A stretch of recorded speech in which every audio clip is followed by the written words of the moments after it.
we are at a crossroads.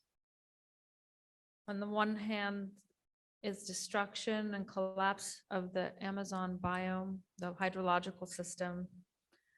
And the other is a path that changes the future, a future that we all want for our future, for our children and grandchildren.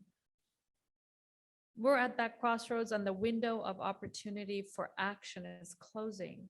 We know that unless we act by 2025, that the tipping point will make it irreversible. The tipping point means that we will lose somewhere around 50 to 70% of the Amazon will become a savanna within 50 to 70 years.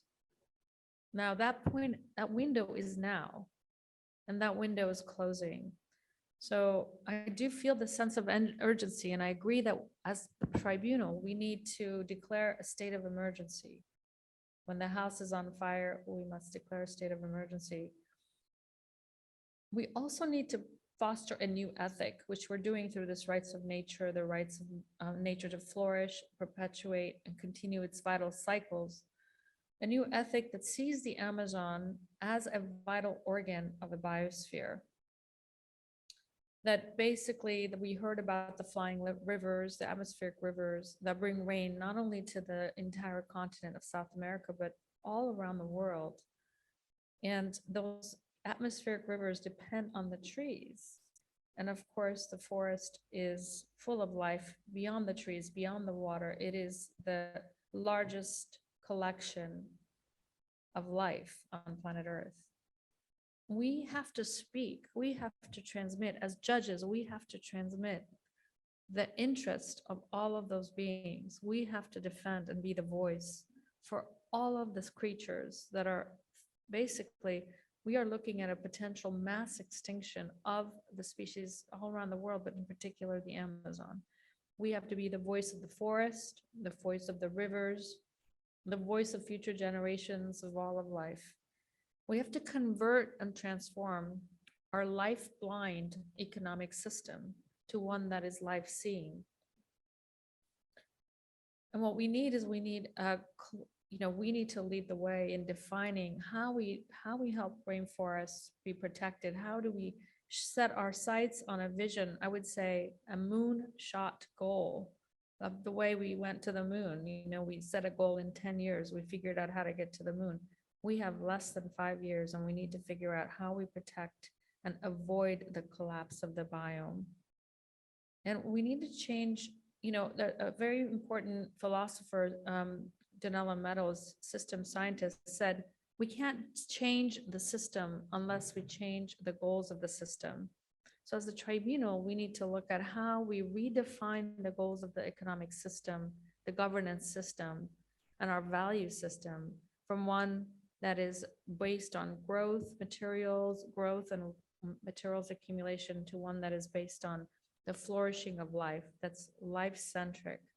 So we begin to see the earth as alive, that we see the Amazon as a vital organ, that instead of resource extraction and progress, we are working to help life perpetuate and flourish.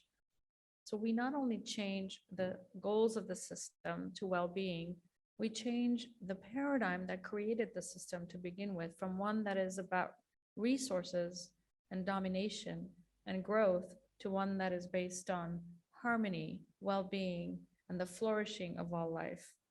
So we have a task to do. Besides declaring an emergency, we have to create a set of recommendations for the next steps forward and how we unify the world and the coalition of willing to help defend life on this planet, because the fate of the Amazon is really the fate of all of us. So we must change the values, we must change the system goals, and we must change the rules and foster this new ethic that comes from our connection to all that is alive, because the earth is alive, therefore we are cells in the body of the living earth. Every cell in the body of the living earth helps to recognize that we have a host and that we keep the host alive. That's the mission. Every cell in our bodies keeps us alive while it keeps itself alive.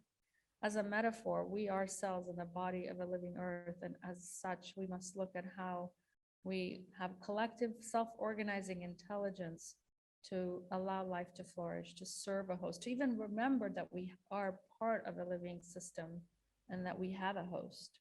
And that's the rights of nature work. And we have to look for innovation. We have to declare the emergency. We need solutions at the scale of the problem. It is not enough to do small scale solutions. We have to do solutions that are, require leaving fossil fuels in the ground and addressing, investigating the perpetrators of the crime and looking at how we change the rules to make them more life-centric. So we have a big task ahead of us. I look forward to working with my fellow judges on the recommendations from this panel. Thank you.